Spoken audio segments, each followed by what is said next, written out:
editorial de La Denuncia. ¿Más al gobierno? ¿Máximo Kirchner al poder? Es la pregunta. Nosotros queríamos poner un videíto de montaña rusa por cómo se venía la dinámica del vértigo de la situación económica, de la situación política, de la situación social.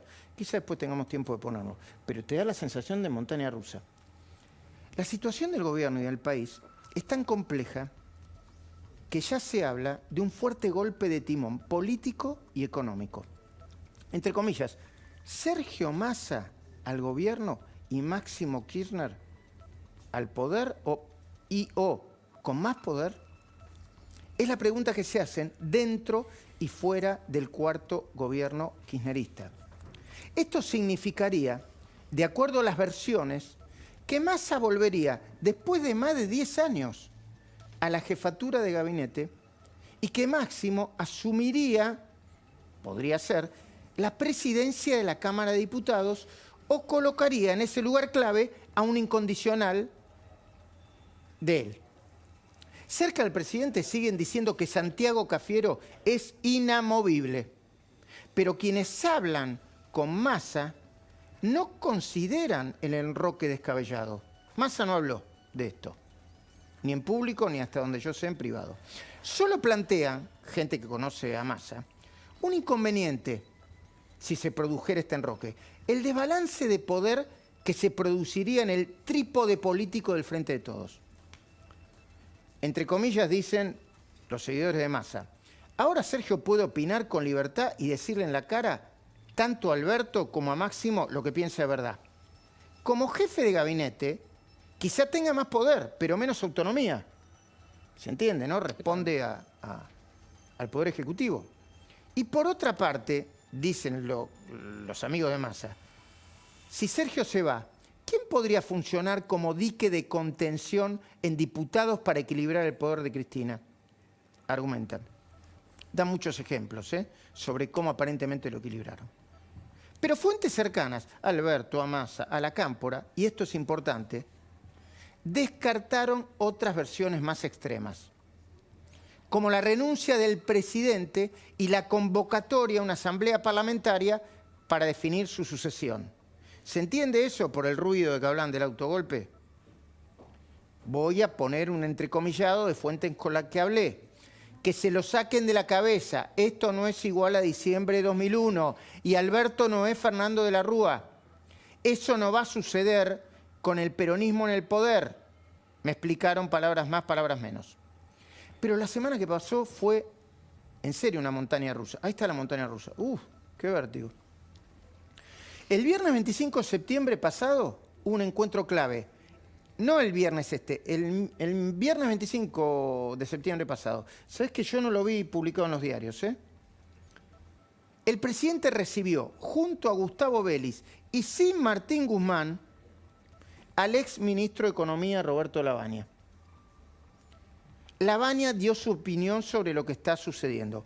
Fue muy crítico, no dijo una palabra, ni en off ni en on, pero fue muy crítico. Alberto Fernández no le volvió a ofrecer el Ministerio de Economía porque conoce de antemano y por anticipado la respuesta. Lavagna no tiene ni las ganas ni la energía suficiente como para chocar cada 5 minutos con la auditoría del Instituto Patria. Es el nuevo... ¿Cuál es la auditora más grande del mundo? Sí, Deloitte, como vos lo dijiste. Es el Deloitte del gobierno. Con un pequeño detalle. Están metidos dentro del gobierno, ¿no? De dos lados del mostrador. Lavagna, sobre el paquete que se acaba de lanzar, parece que piensa igual que Martín Redrado. Cree que las últimas medidas fueron en la dirección correcta, pero que no van a funcionar, porque se implementaron tarde y mal. Él, Lavagna, también Redrado, igual que muchos, opinarían que, mirá, se tendrían que haber anunciado inmediatamente después del acuerdo con los acreedores privados, cuando todavía el timing valía la pena. Deberían haber sido complementadas con el inicio de las negociaciones con el Fondo Monetario. Se deberían haber suspendido las retenciones todas, del 30-0 o del 33-0, un mes, 2 meses o 3 meses, hasta lograr un incremento de entre 3.000 y 5.000 millones de dólares en la reserva del Banco Central. La rebaja de las retenciones a la soja de 33 a 30 puntos no parecen suficiente incentivo para liquidar nada. Vuelvo a las comillas. Tarde, poco y en el medio de mucho ruido, me dijo un economista, consultado por un alto dirigente del Frente de Todos. Este martes se va a producir la primera reunión con la misión del fondo. Los ejecutivos del FMI tienen una agenda cargada. El sábado, por ejemplo, se van a encontrar, el sábado que viene, con Redrado, expresidente del Banco Central.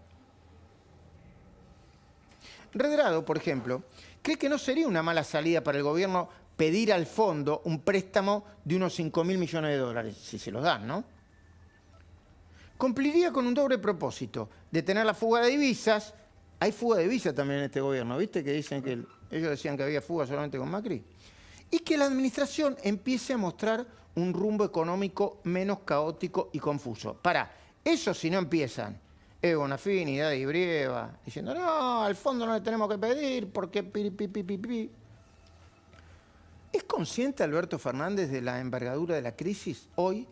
¿Son conscientes Cristina Fernández y su hijo Máximo también responsables del desbarajuste en el que está sumido este país?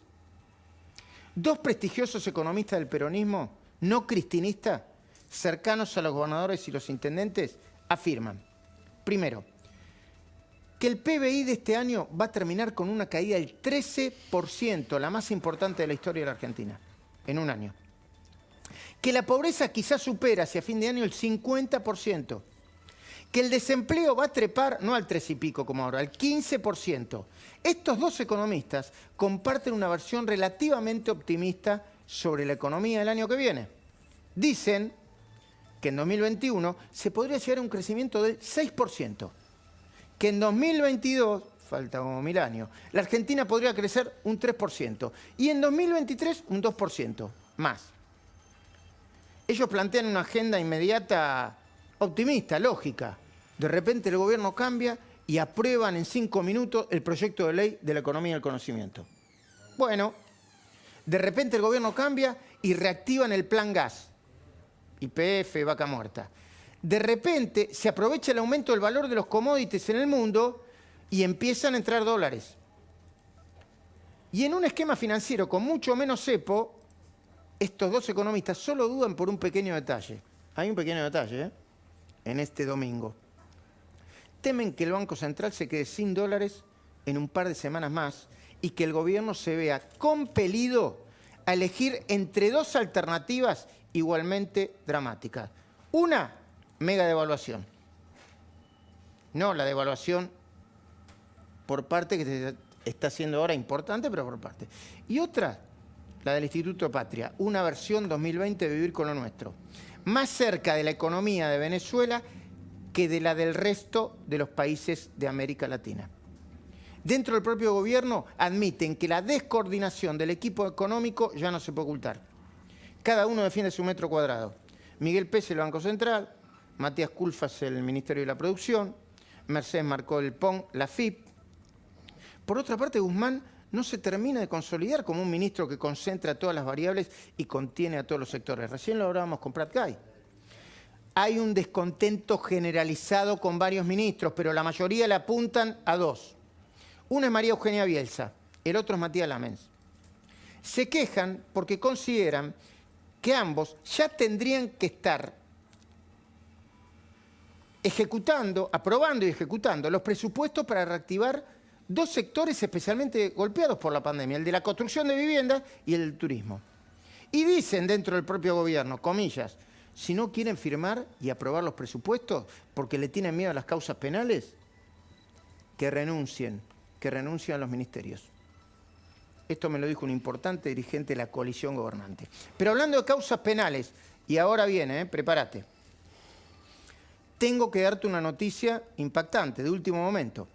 En las próximas horas ingresará a Comodoro Pi la primera denuncia por enriquecimiento ilícito y falsedad de documento público contra Máximo Kirchner.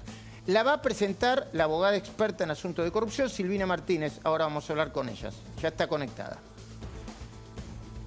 a ver si se puede entender claramente. Es que hay una enorme diferencia entre el patrimonio que el diputado juró poseer en su última declaración ante la Oficina Anticorrupción y la evaluación de las propiedades y empresas que hicieron los interventores judiciales en las causas Otesur y Los Sauces.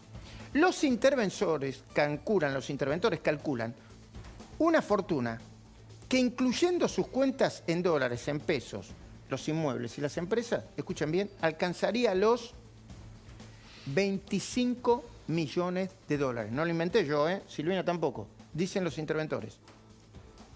Pero Máximo Kirchner declaró un patrimonio de aproximadamente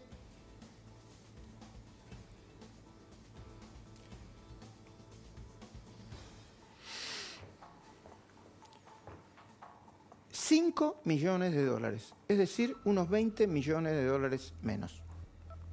Hay algo que no funciona acá. Ahora nos lo va a explicar Silvina, pero hay otra información inédita que enseguida pasaremos a desarrollar. Avanza una nueva causa, una nueva denuncia por enriquecimiento ilícito contra la vicepresidenta Cristina Fernández de Kirchner. Se trata de la causa caratulada, comillas, Fernández de Kirchner, Cristina, Sanfelice, Osvaldo, José y Leiva Marta, su mujer, sobre enriquecimiento ilícito. La novedad aquí, sorprendente esto, mañana va a hacer mucho ruido esto, es que el pasado 24 de agosto el juez federal Daniel Rafecas aceptó la competencia de la causa. Raro para mí, ¿no? Y la otra novedad es que exactamente un mes después, el pasado 24 de septiembre, hace un par de semanas, el fiscal Franco Picardi entendió que Cristina Fernández debe ser investigada. El argumento de Picardi es contundente. Cree que el presunto enriquecimiento de Cristina de Sanfelice y de su esposa merecen ser analizados porque tienen conexidad con otra causa que nosotros denunciamos hace unos años, la del Hotel Waldorf, caratulada Sanfelice Osvaldo. Ambas denuncias se originaron hace un año cuando Margarita Stolbizer y Silvina Martínez las presentaron después de la publicación del libro Ella miente. Por suerte, las obsesiones de Cristina van por un lado y la realidad va por el otro. El problema es el país en su peor momento económico-social y en el peor momento de la pandemia del COVID-19, con más de 20.000 muertos y a punto de llegar a 800.000 contagios.